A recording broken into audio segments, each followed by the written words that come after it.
Hello, my name is Christopher Bradley, and welcome to Confessions of an Atheist Part 2. And this particular one was prompted by a fellow on a friend's blog. It all started when I paraphrased the Greek philosopher Epicurus. If God cannot destroy evil, he is weak, and God is not weak. If God will not destroy evil, he is spiteful, and God is not spiteful. If God cannot nor will not destroy evil, God is weak and spiteful, and God is not weak and spiteful. But there is evil, so where is God?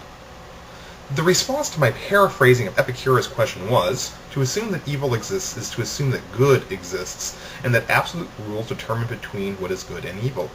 How does an atheist determine between good and evil in the absence of a moral lawgiver who is transcendent? It's a pretty normal question for an atheist. Without a God, what are morals? The most immediate answer that an atheist can give is that, absent God, morals are a human invention. All morals, even the morals of those people who say their morals have come from a divine source, are a human invention. So in short, we'll keep getting our morals from the same place we've always gotten them, from ourselves. People will, after thought, reflection, past experience, and communication with others, create morals that are suited to them in their particular time and place. Isn't this what people do already? I mean, even when morals do come down as God's commandments, people engage in all manner of interpretations and manipulations of those rules. It's one thing to say that killing is wrong, but in actual application, most Christians and other people who think murder is wrong, which is everyone, will agree that we need to use our reason to determine if a specific killing is wrong. Was it self-defense, for instance? Or when a soldier kills in the process of an unjust war but under a legitimate commander, are they to be held responsible for the crimes of their superiors? Now, these are very complex questions, and for each and every moral commandment in every religious work, people have to engage their reason to adapt the broad guidelines of religious morality to the actual events in people's lives. They engage in human moral reasoning. And atheist moral reasoning is exactly that, except we think that about the laws themselves. It's very easy to think of any number of non-theistic arguments to confirm murder as a criminal act. Murder is wrong because no one wants it to happen to them or their loved ones. It's wrong because it disrupts society. Murder is wrong because it provokes revenge, creating a cycle of violence, so forth and so on. One doesn't need any divine guidance to justify why most things that we feel are wrong are in fact wrong. And of course, this is what atheists believe actually happened. That humans invented a God to which justify their laws. And, after all, religious moral systems are pretty similar. The difference in morality between a Christian and, say, a Hindu isn't that great.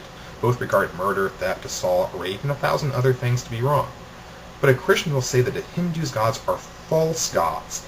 Then how did it come to pass that Hindu morality is the same as Christian morality in most cases? Obviously, it's because the Hindus, without divine guidance from the Christian perspective, came up with largely the same moral laws as Christians, but without divine guidance. This is true, of course, of all religions. And it is the same with atheists. We use our reason and our experience and we develop our morals. Furthermore, on inspection, it's difficult to say that religious people are more moral than atheists. In America, atheists are far less likely to be put into prison. Most criminals in America are religious. Usually Christian, but that's probably because the U.S. is still a largely Christian nation. Atheists are far less likely, on inspection, to kill or steal or injure. So, it's difficult to say that atheists are somehow less moral than religious people, or that the lack of divine authority in their morals makes it more likely for them to behave in an immoral fashion. So it has always struck me as slightly odd that religious people accuse atheists of having nothing to base our morals on, because even when one does believe in divine authority, it doesn't actually seem to stop any religious people from violating the divinely mandated morality. But really, the short answer is that atheists get their morals from reason and education, thought, experience, and the help of those around them. We think that's a good basis for morality, better even than religious authority, because we find a lot of religious commandments to vary between the weird, the funny, and the sick. A religious law that prevents someone from eating lobster can pass off with a slight smile. But a religious law that commands adulterers to be stoned to death, we look on with horror. Or laws that condemn the impious to an eternity of punishment weird, but the intent shocking, the punishment far outstripping any possible crime and impiety. I hope this helps, though, understand where atheists are coming from with morality. I'm Chris Bradley, and I hope you can stop by my website, www.chrisbradleywriter.com, or visit my blog at blog.chrisbradleywriter.com for more information about me, my projects, including the book I'm working on called Simon Peter. Thank you for listening.